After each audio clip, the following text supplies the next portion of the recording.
आरो BTC आव जाफेरि मोनसे रोखोमै एबो एपइन्टमेन्ट होदों जे गासिबो केन्डिडेटफोरखौ सानसेनो मोनसे जायगायावनो लेंहरनानै स्क्रिनआव मा होनो बबे फरायसालियाव बेकेन्ट पस्ट दङ बैयाव स्क्रिनआव देखायनानै बिथांमोननि चइस मथे अन द स्पट एपइन्टमेन्ट प्रोसेस माने एपइन्टमेन्ट लेटार रानना हरनाय जादों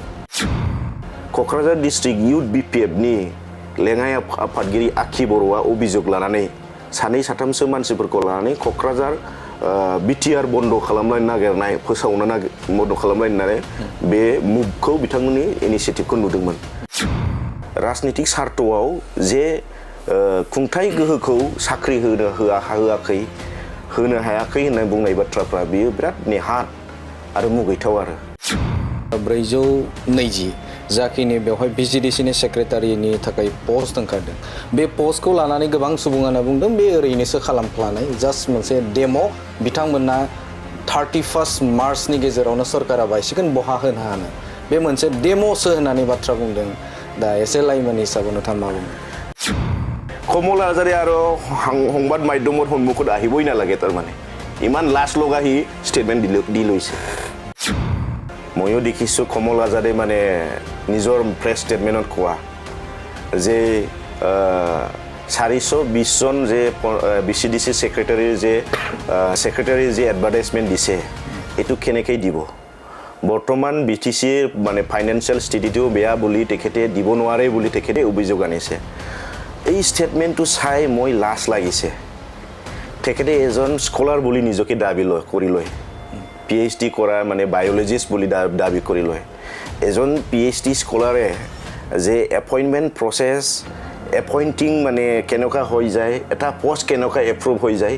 এই বিষয়ে অকণমান বেসিক নলেজ নাই बियो गावनि इगोखौ रोखायै क्लियारलि देखायदों जे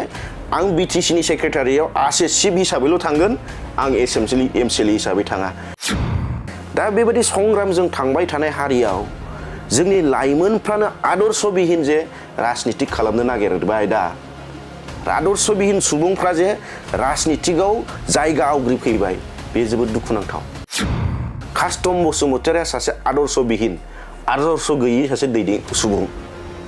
प्रहलाद ब्रह्मआ आदर्श गैयै सासे सुबुं रिनजय बर'आ सासे आदर्श गैयै सुबुं बिक्रम मैमारिनि बाथ्राखौथ' आं रायलायनांगौ दंमानो होनना आं साना किन्तु मा उद्देश्यजों मा साननानै बियो लुरिनज्योति गगैनि आफाद माबायाव थांखो बियो